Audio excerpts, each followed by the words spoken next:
31 მაისს ბოლნისში კომპანია RMG-ს მხარდაჭერით ღვინის ფესტივალი გაიმართა, სადაც საქართველოს სხვადასხვა კუთხიდან 60-მდე მეღვინეობა იყო წარმოდგენილი. ფესტივალი საქართველოში მესამედ გაიმართა და მისი სლოგანია ბოლნისი ოქროსფერი ღვინის ქალაქი. მას შემდეგ, რაც RMG გახდა გაეროს გლობალური შეთანხმების საქართველოს ქსელის წევრი, კომპანიის ყველა მსხვილი კორპორაციული პასუხისმგებლობის პროექტი მდგრადი განვითარების მიზნებთან არის თანხვედრაში. ამ პროგრამის ფარგლებში კი ერთ-ერთი მნიშვნელოვანი ბოლნისის ღვინის ფესტივალია, რომელმაც ასობით სტუმარს უმასპინძლა. ერთად ვნახოთ ნათია დავითაშვილის სიუჟეტი.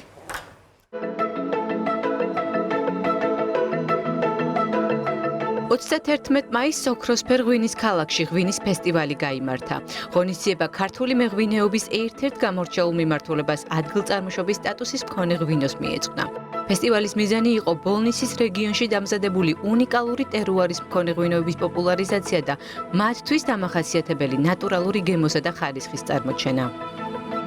კომპანია RMG წლებია ადგილობრივი მეღვინეების მხარდასაჭერად არაერთ პროექტს წარმატებით ახორციელებს. მისი საქმიანობა მიზანმიმართულად უწყობს ხელს რეგიონული მევენახეობა მეღვინეობის განვითარებას და ზრუნავს იმაზე, რომ ადგილწარმოშობის ღვინოებმა საერთაშორისო ბაზრებზე ღირსეული ადგილი დაიმკვიდრონ.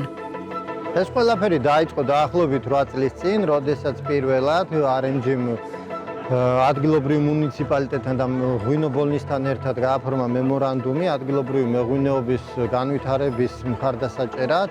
მაშინ ვერც ვიფიქრებდით, რომ ესეთ მასშტაბს შეიძენდა ადგილობრივი მეღვინეობის პოპულარიზაცია.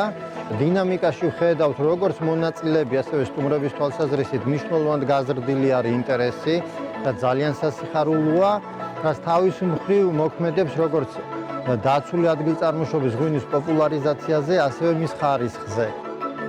ღვინის ფესტივალში ტრადიციულად საქართველოს სხვადასხვა კუთხის 60-მდე მეღვინეობა იყო წარმოდგენილი. მონაწილეებს შორის იყვნენ როგორც მსხვილი მწარმოებლები, ასევე მცირე და საშუალო მარნები, საოჯახო მეღვინეობები, ყველა ვინც ადგილწარმოშობის დასახელების ღვინოს აწარმოებს.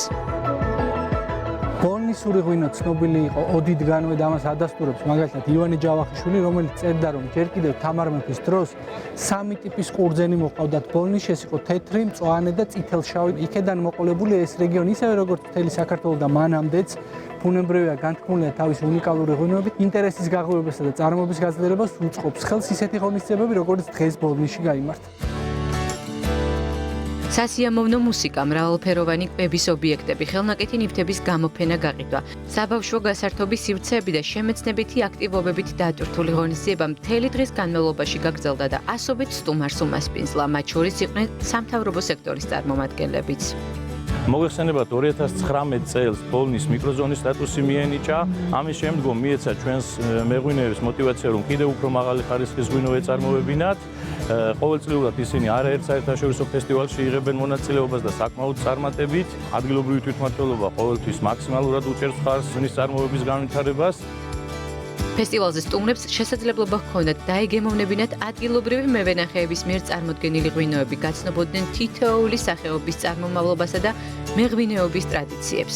ერთ-ერთი დასამახსოვრებელი იყო ფესტივალის კონკურსის დაჯილდოება. მთავარი პრიზი კომპანია RMG-სგან კი მერანოს საერთაშორისო ღვინის ფესტივალში მონაწილეობაა.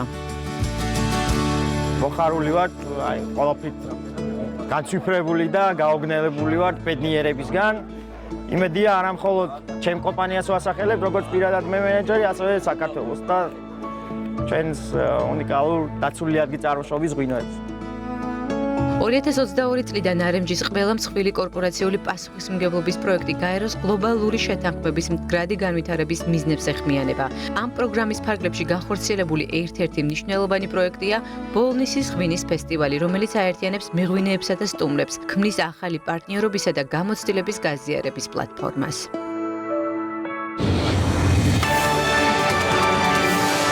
ძალიან საინტერესო ფესტივალის შესახებ გავიგეთ კიდევ ერთხელ, როგორც იცით, უკვე ის მესამეჯერ დადგება. ახლა